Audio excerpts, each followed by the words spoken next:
Welcome back, everybody. Just stopped and got my daily dose of Canada today. I'm going up to the junkyard because I forgot that I need an EG or DC2 subframe out of a 92 to 95 Civic or a 94 to 01 Integra. So they have one up there that I'm going to go grab today. When I called Hasport and Hybrid Racing, they told me that that's what I needed, and I completely forgot. So I knew this all along, but slipped my mind, so not that big of a deal. Gonna go up there and get it. They, once again, at J&J Auto in Ashley, Ohio, gave me a good deal on this stuff. So it was $125 for the subframe with a rack and lower arms on it. I mean, sometimes you can barely get lower arms for that, so pretty good deal. Then we're gonna go out to my shop, and I think I have to finish up a job on another car, and then we'll get the Civic on the lift and put the subframe into it. So let's go. All right, about an hour later, I am at J&J Auto. So I'm gonna run in here real quick, grab this subframe, and we'll show you what I got when we get it in the back of the truck. Hopefully it's good. It's sight unseen, so we'll see if they picked a good one or not. All right, man, yet again, J&J comes through. I had to lay it down so you can't see it, but I was supposed to get steering rack, lower arms, and a subframe for 125 bucks. Pretty damn good deal. Well, I show up, I got a subframe, lower arms, steering rack, knuckles, brakes.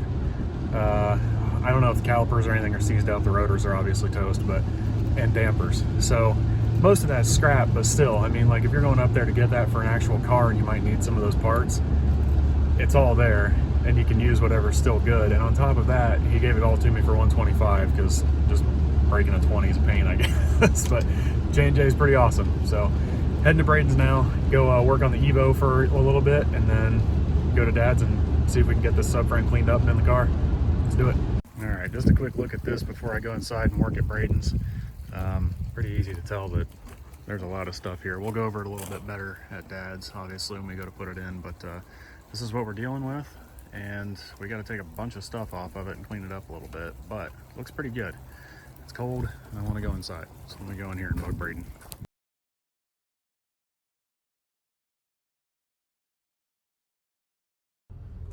All right, I am back at the shop. I'm going to back the ridgeline in now and do a time lapse of me tearing this subframe apart to prep it to go into the car.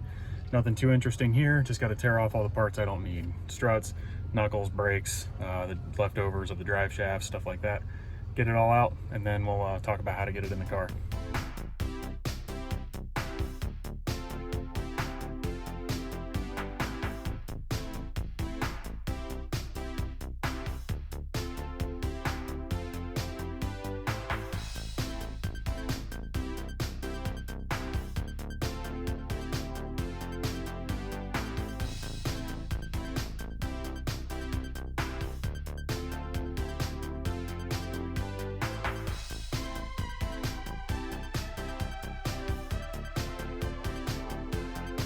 Bear with me, it's a little windy, so you might get a lot of buffeting, but right here, the only thing I may come back for, I'm actually going to keep these knuckles. I'm going to leave these inside because these have ABS sensors in them that could be useful later. Definitely not keeping these axles, that much is clear. The dampers are of no use. The damper forks might be useful and the lower arms might be useful, but I don't know necessarily for my project. If anybody needs them, they are yours. Come get them. Otherwise, the rest of this stuff's going in the junk pile. Didn't keep the sway bar, but I kept the brackets in case I go for a bigger sway bar. Anyway, I'm gonna carry this stuff out. I need to tape it. All right, so for this next step, now that I've got the subframe out and I've got all the junk off of it, stuff I don't need, whatever else, I'm just gonna clean it up a little bit while we wait on Braden to get here. There's not a whole lot to do, honestly. I mean, the subframe's in really good shape, so I'm just gonna take the steering rack off. I already took the stiffener brace off, this guy right here. But yeah, I'm gonna get the steering rack off, wipe everything down, and after that, Braden should be here, and it should be time to throw this stuff back on here and get it in the car. But yeah, for 125 bucks, I cannot complain. It's a nice part.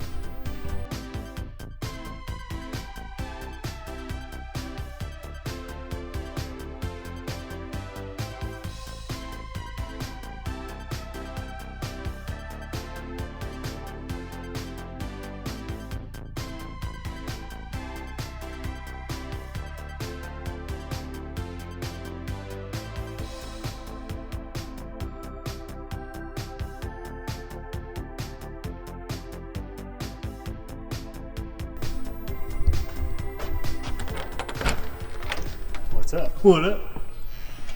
You are just in time.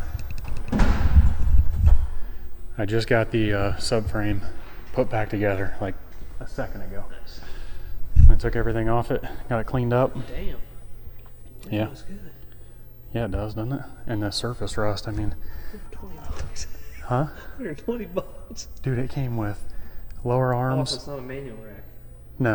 No, I'm gonna put power steering back. I can. Oh yeah. Yeah, because it's not in the way of my turbo. B series kind of has that downfall, but help me flip this thing up. Surface rust on it. I mean, there's like. Damn. Yeah, dude. Super clean, and it came with struts, knuckles, brakes, lower arms, the sway bar. It was exactly how it gets put in at the factory. Aside from the fact that at the factory they have it on a fixture where the engine's attached to it already. But this one, minus the engine, was exactly how it goes in the car. Shit. Awesome. Yeah, no kidding. So, ready to get the Civic out here and put this baby in? Let's do it. Shouldn't take long at all, honestly.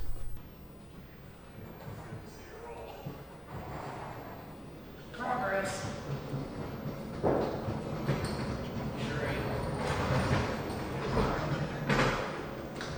So, plan today is that subframe right there is too big for a K series. I think the area that's too big is right there. So we got to get that out, just that piece and the rack.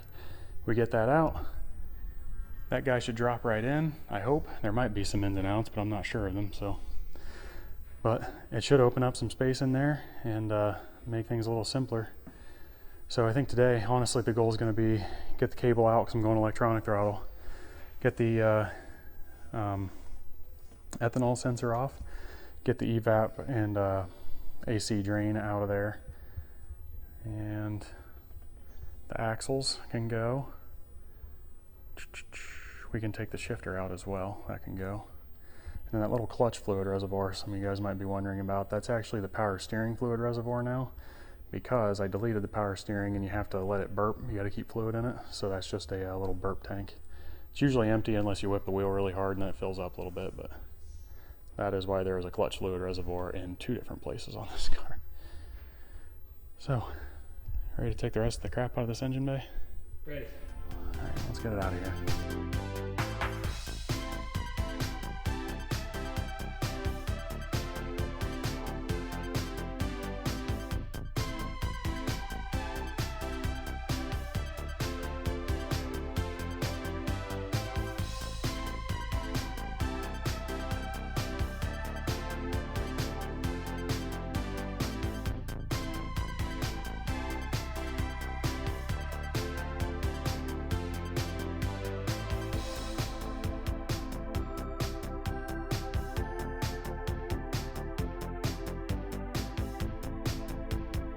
All right, this wasn't too terribly chaotic. We already got it out of the car. Now, granted, there was no steering column, no exhaust, no engine, nothing really to deal with. We just had to get the lower arms loose, get a couple other things off of it, and it came right out. So it was kind of already prepped, but not a bad deal, all things considered. So, take a quick look at things here.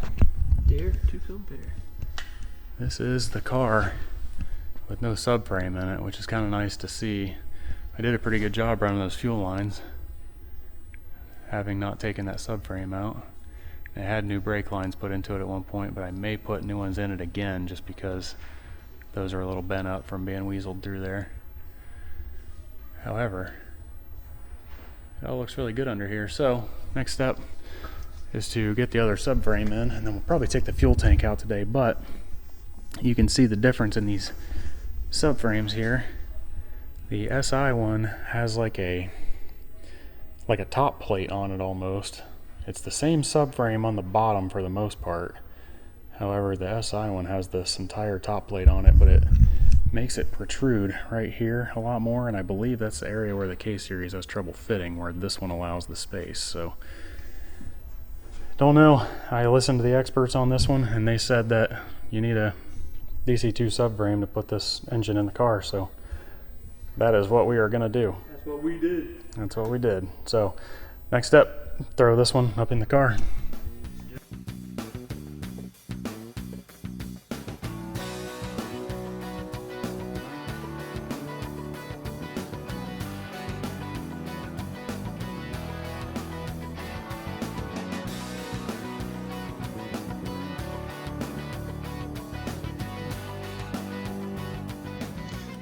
So we hit a couple of snags here that looks like they're gonna be easily resolved, but we gotta drill out those 2 spot welds and get this evap holder out of the way because the subframe hits it. Integra's evap was a little different than this one. And then we got an issue with these bolts here. I think we just need Integra bolts to mount this stuff, but I'm not entirely sure. These subframes are a little bit different shape on the sides there. You can see this bolt only comes out so far, which probably is enough thread engagement, but I want more, so I'll probably get the Integra bolt there because on the Civic subframe that came out, it comes out a long way. So that's an easily resolved issue there. I can get those parts pretty easily, but it's just something that we're gonna have to kind of rig today to get this thing in there. And then once it's in there, I can replace those bolts later. So I have to make a note to do it. So that being said, let's drill these spot welds out and get this thing out of here.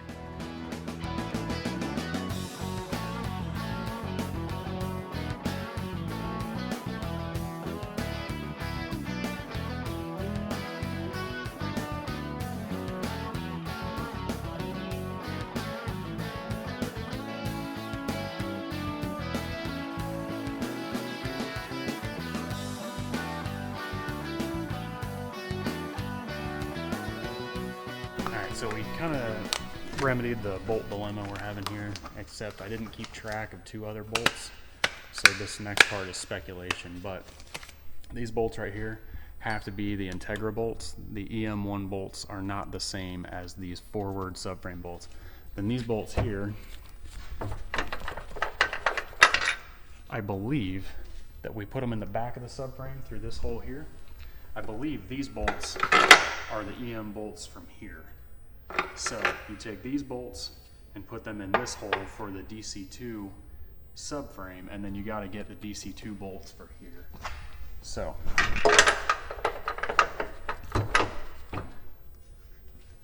that should mount the subframe pretty well. You're going to want to pull that microphone back because this will be an explosion. That microphone doesn't adjust very well.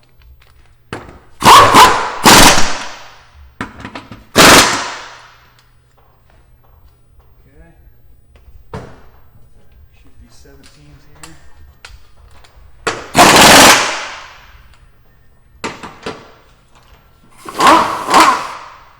I'm not sure what car these came out of, but these bolts are pretty long. I mean, lay it in my hand. It's the length of my hand. I don't know if they're 150s or 130s, but these came out of some Honda. I had them for some reason. Don't know which one they came out of. I know which one they're going into. So, the subframe is mounted. Now,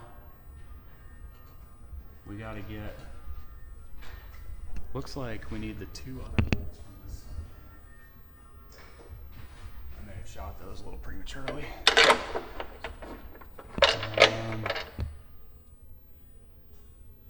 Yes, so the EM subframe is thicker right here. So we need shorter bolts for here. Yeah, for sure. Because this arm, let's put this over. I don't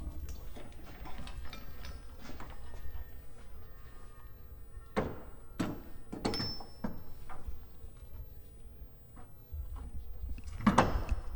Yeah, we need much shorter bolts for 2 spots.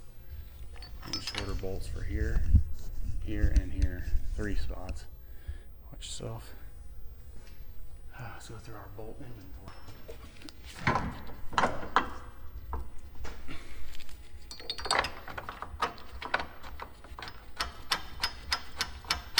Okay, those are definitely the bolts that go there.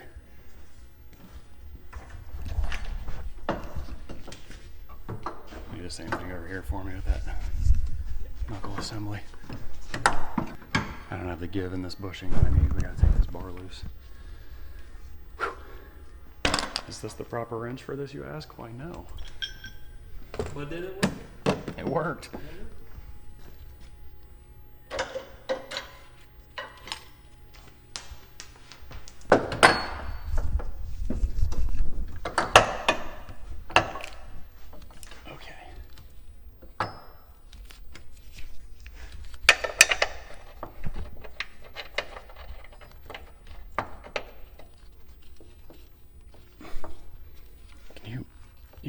Echo, can you grab me the gun with the 19 on it?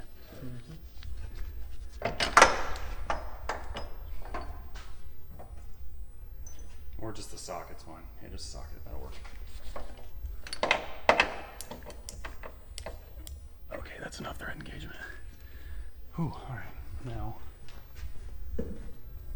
These are the old bolts. These bolts on the DC2 subframe are a little bit smaller than the EM1 subframe. These are a 17, I believe, a 12 millimeter bolt. 17 mil head. I wish I could use the bigger ones from the SI subframe, but I don't think that's how it's going to work out.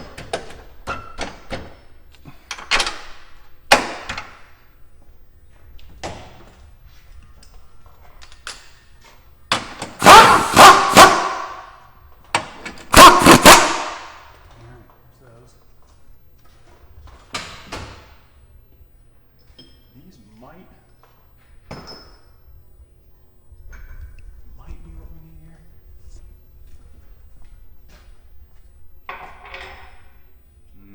Doubtful. Too long.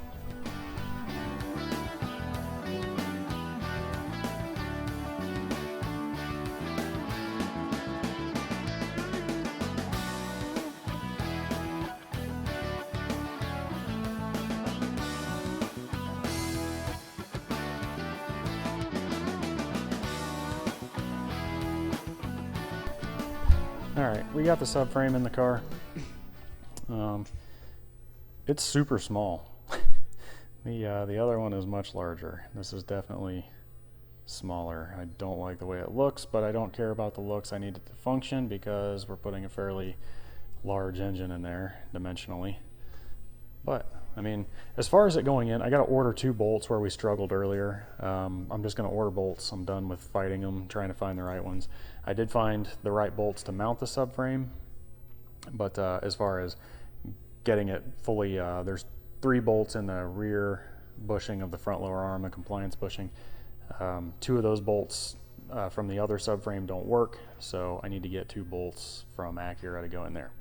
Bolts, bolts, bolts. But next step, we're going to take the fuel tank out. We just drained it, so we're going to get up underneath the car back there and take a good look at what's going on, get that area cleaned out and get it ready for a diff to go in there. But like I said earlier, the rear drive is not going to be a huge factor right now. I'm going to get the car prepped for it, but I don't know that I'm going to get it in right away. So it may be front wheel drive for just a little while, which is a bummer, you know, considering that we've got the transmission and everything for it, but getting it ready to be all-wheel drive is, excuse me, ideal. So get everything in the front shaken down, the rear will just go in and work, and it'll be just fine. So right now, this is where we sit. We'll get the fuel tank out next. All right, we skipped a little content just because we were eating and I was in and out of the car, but anyway, this is my fuel pump setup, which I'm pretty proud of, but we had 6 AM line return and feed on it. I popped those loose just so we could get the pump or the entire tank out the bottom of the car easier. So next step's to take the tank out. So we'll hoist the car up and pull it down. But this apparatus here, the actual fuel pump sending unit, is a pretty cool piece. It's all pretty well custom made aside from the internal bracketry and the plate here. But we put those lines on it. That's 3/8 hydraulic line. And then we welded the bungs onto it and then ran AM lines all the way up to the front of the car. It's a pretty sweet system. I was pretty proud of it, but sadly it's got to go because there's going to be a diff right there. So let's get it out. All right, so now we've got the top of the tank pulled apart, and the bottom of the tank, there used to be evap stuff in this cavity here that's all gone. I took out. So honestly, the only thing left to do, I think, at this point is take the bands off and lower the tank out of the car. Should be that easy. So we're gonna do that real quick. So I'm gonna take off 214, I think, and then the actual 14. So these.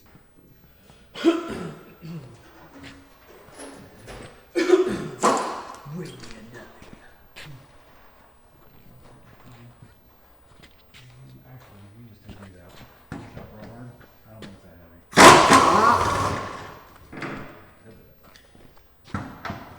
Got it?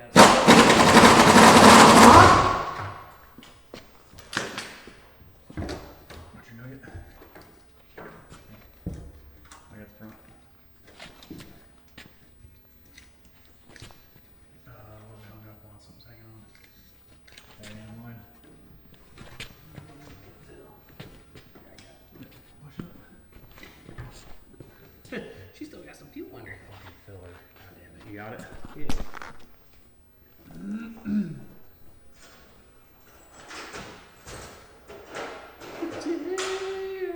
Step one to taking out a fuel tank. Disconnect the way you fill the fuel tank.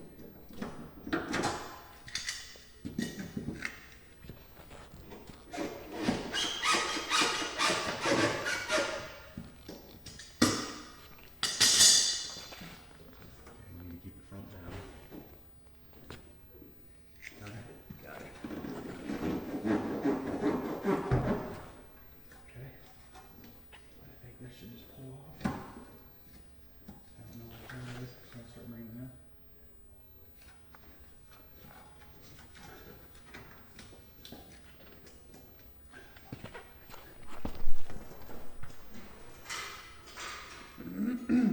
This is the last piece.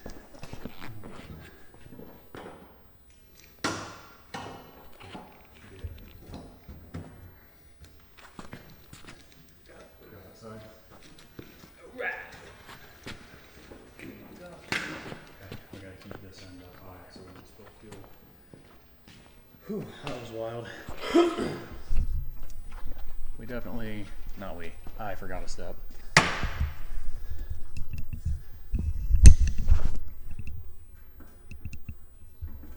we go. Okay. While Braden enjoys himself here. So this is the cavity left behind by the fuel tank missing. Massive area. I really wish we could keep the fuel tank here, but sadly the diff takes up most of this space. So the diff mount goes from here on this side to exact opposite on the other. There's a bar that goes in here. And then we got to cut out this section here, which we'll do at a later date. But yeah, this is what's left of the fuel tank being gone. So I'll just extend those AN lines back to the trunk where the fuel cell will be, and then that'll be it. It's all coming together. It is all coming together. But Well, now, I guess technically it's all coming apart. it is. It's gonna go together. I see what you did there. So anyway, next step right now, we'll get these bands out of here, lower the car down, get it back in the other side of the shop, and close up for the night. Work for you? Work for me. Sounds good. Let's do it.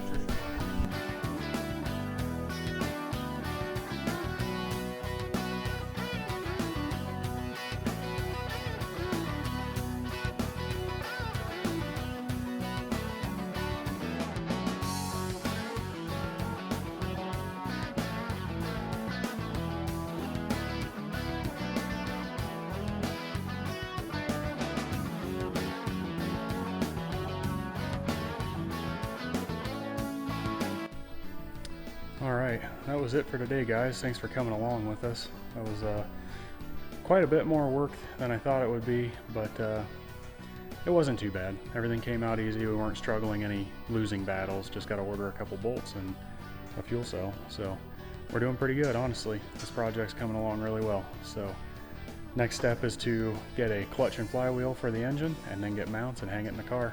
After that, it's just adding everything we need to make it run. Let's get you on the next one.